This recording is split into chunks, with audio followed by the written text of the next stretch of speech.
Hey, welcome back to Sober Now. I'm Jim LaPierre. Today's topic, talking about substance use disorder with children. This is a heavy topic. I think it's something that's vitally important to be doing. It's usually not something we think about until our children reach a certain age or until we are struggling as a family with having someone in active addiction. So I think there's a lot to be covered here, but it is a heavy topic. And as always, very much welcome your questions, your comments. Would love to hear from you. We're streaming today on several different streams, but Sober Now Facebook group is one of the great places you can watch us. And if you haven't been over there yet, please give it a quick like. You'll get notifications of future streams and other content that we're creating. So just shoot me a message in the chat panes. Would love to hear your thoughts on this topic. It is oftentimes, and most often, heartbreaking and difficult to explain substance use disorder to children. There's a number of keys to this that we're going to identify. And I think one of the things that I want to underscore the most is that educating children and helping them to reach an age-appropriate understanding is affirming and validating for the child when they have experienced anything around addiction in their family or extended family, even amongst neighbors or the families of children that they're growing up with, friends with. I think with all good intentions, sometimes we withhold information, we sugarcoat things, sometimes we even fail to be honest with our kids. We want to believe that we're protecting our children.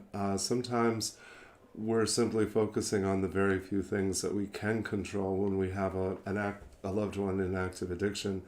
And this is well intended, but it often has painful outcomes. I often encourage people to look up the laundry list of ACA, adult children of alcoholics or addicts. The laundry list is 14 items that describe common behaviors, characteristics, and feeling states amongst those of us who grew up in families where substance use disorder was present.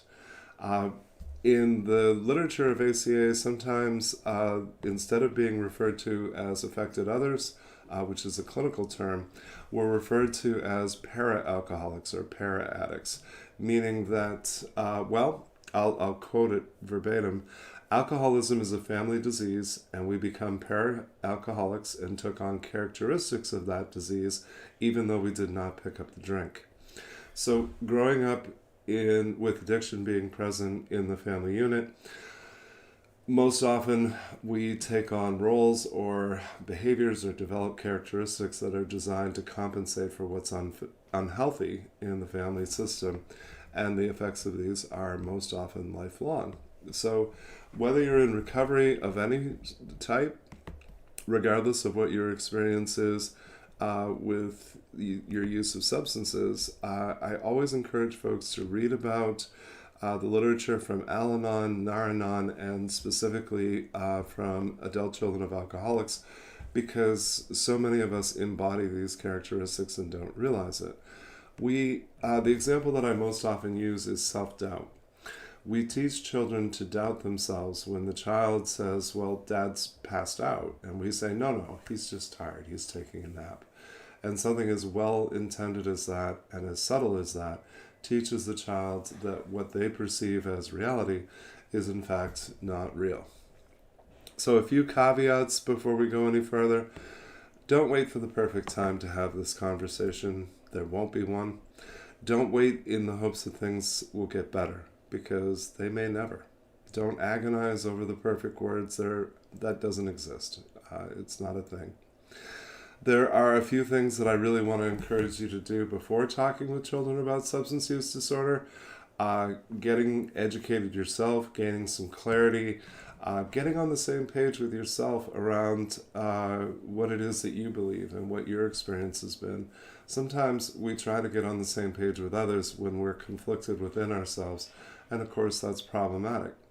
Even more importantly, get on the same page with the other family members to ensure that the child isn't getting mixed messages about what's going on in the life of their loved one, about what the nature of substance use disorder is. As adults, a lot of us struggle to understand that substance use disorder is a brain disease. Somehow in 2021, I still routinely hear from people who have this view that maybe it's just poor willpower or some type of moral deficit, and it very clearly is not. Every medical organization, every psychiatric and psychological association, every association around substance use disorder, 100% of them agree that substance use disorder is a brain disease activated by the use of substances. I think it's vitally important that we be mindful of the child's developmental stage. Depending upon the age of the child, what they're able to understand is somewhat limited.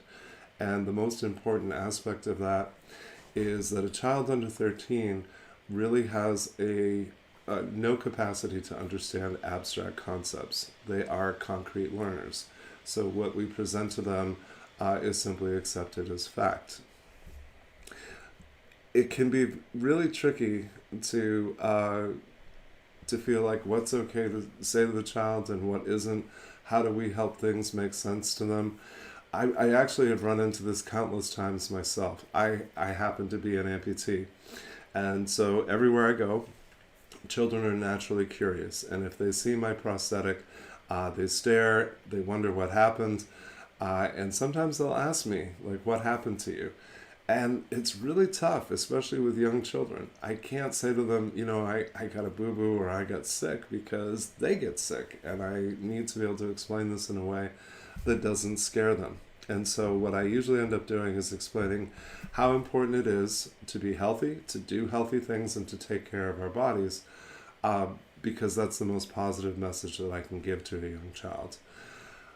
When we're talking with kiddos under 7, the way that I would describe substance use disorder is by saying that their loved one is sick, but not in the ways that you get sick. I would say to them, their brain is sick, and that is confusing and hard to understand. And I'm going to normalize the child's experience specifically by saying, this is confusing and hard to understand.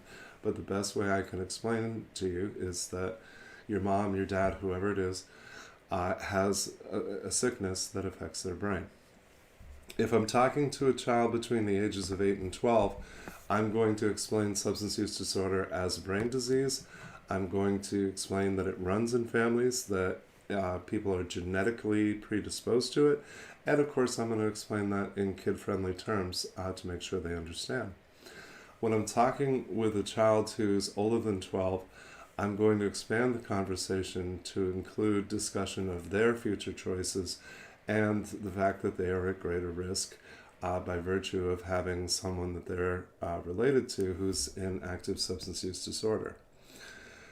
I think we tend to fear giving kids too much information, but in my experience, they already know far more than they should. They always know more than we think they do. I know when our loved ones are in and out of recovery, or maybe pursuing a pathway to recovery, we're afraid to get children's hopes up. Often we didn't protect them necessarily from the effects of our active use, but all of a sudden, particularly for folks in recovery, we become afraid of disappointing our children in our pursuit of recovery. This is actually a relapse prevention piece that I use quite often. I will ask that the person in recovery carry a photo, or even better, multiple photos of their children. And every time they have a craving, every time they feel like maybe it would be okay to use, I want them to look at that photo and imagine saying to their child the things that their disease is saying to them, about how it'll be different this time, and about how they can use just this one time and it'll be okay. Too often, when we're talking about substance use disorder with kids, we're doing so specifically because they have a direct family member that is in active substance use disorder. So most often we're talking to them because a parent is in active addiction, and this is increasingly common. We have at least two generations of kids who have, more than ever in the history of our culture, been raised by extended family, been raised by grandparents, by aunts and uncles, raised in kinship care, foster care, and adoptive care. The number of overdose rates in our culture hit an all-time high last year at 93,000.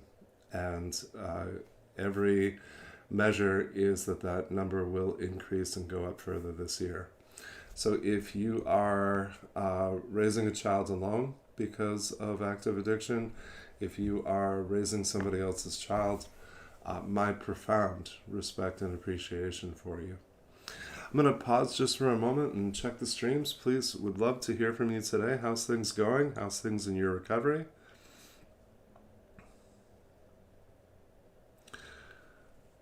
Okay. I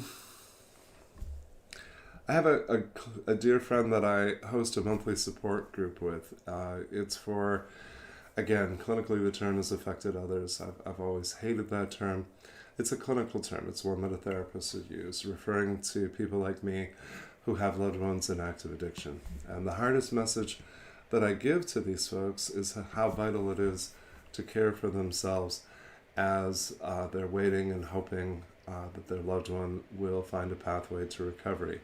And this is an important message to convey to children, how important it is to foster their self-care, to learn ways of coping with the anxiety and the feelings that so often accompany being an affected other.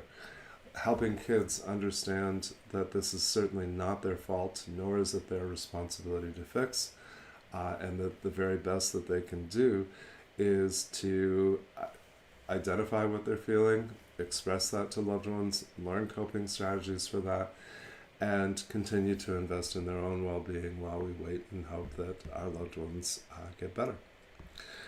Too often, our self-care gets neglected, our relationships with non-addicted loved ones get neglected because we're on the edge of our seat waiting for the next development, the next phone call, the next shoe that's going to drop. And children are exposed to this. We're not really thinking about the fact that they're front and center, watching us neglect ourselves, watching us wringing our hands and being worried and anxious. And I think quite often, if we have some awareness of that, it's because we're trying to hide that from the child, which is, the elephant in the room is the expression that comes to mind. Pretending that everything's okay when it's not is not a service to children. They know that we're worried. They don't quite grasp why. They see that we struggle. Quite often they see things that we're in denial about or unwilling to see. It's part of the innocence of being a child. Substance use disorder robs the child of the ability to be carefree and eventually burdens them with knowledge or bearing witness to things that no child should have to. So many of us grew up very quickly because we were forced to. We were front and center to watching the devastation that addiction causes. Kids are very intuitive. They know that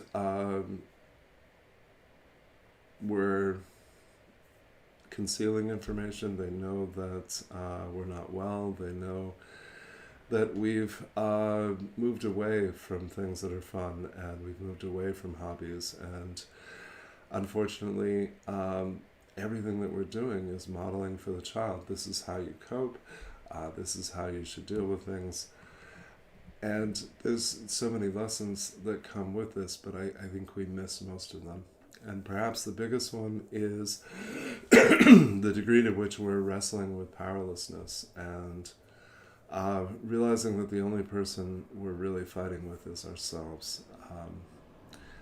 Talking with children about powerlessness is, I think, an important conversation. Powerlessness is very different than hopelessness or helplessness. It simply means that we can't control things. Talking with kids about what they can do is an important investment.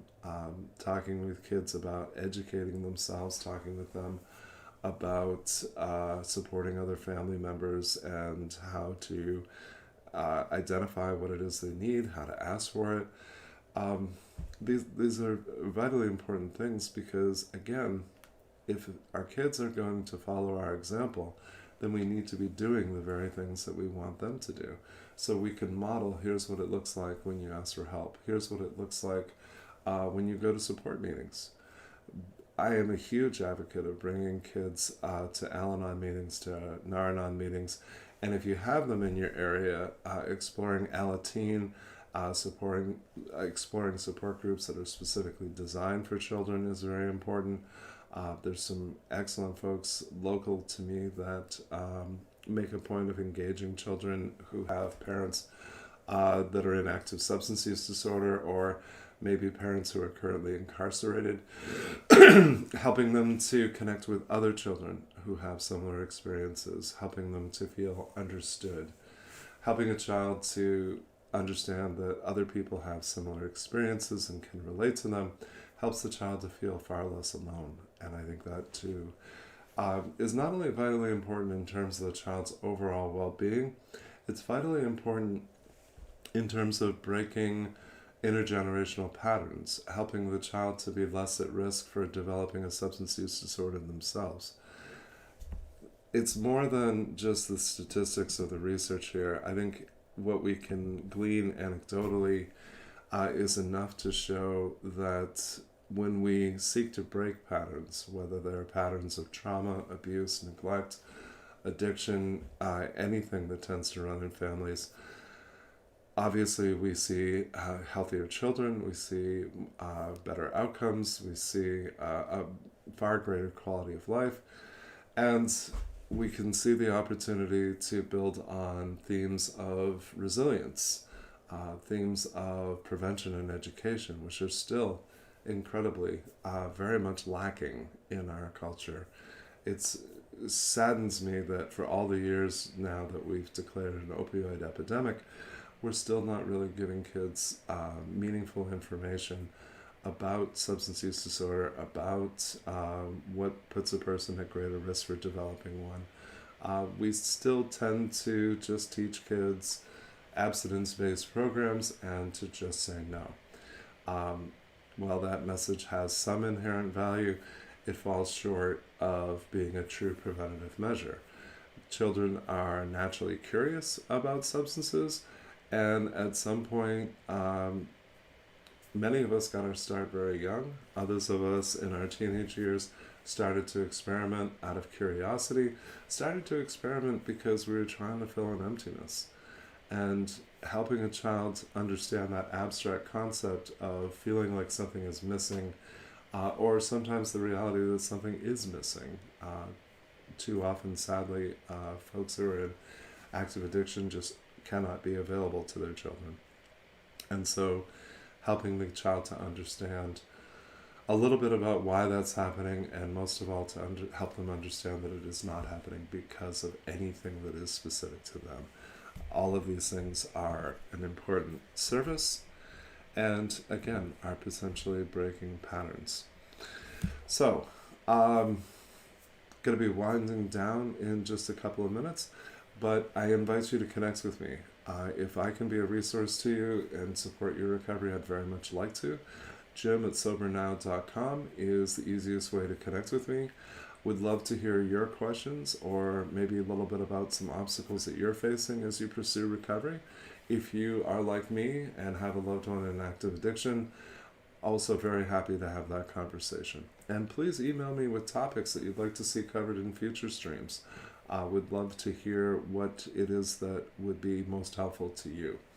Of course, I'd also love to have you check out Sober Now's YouTube channel.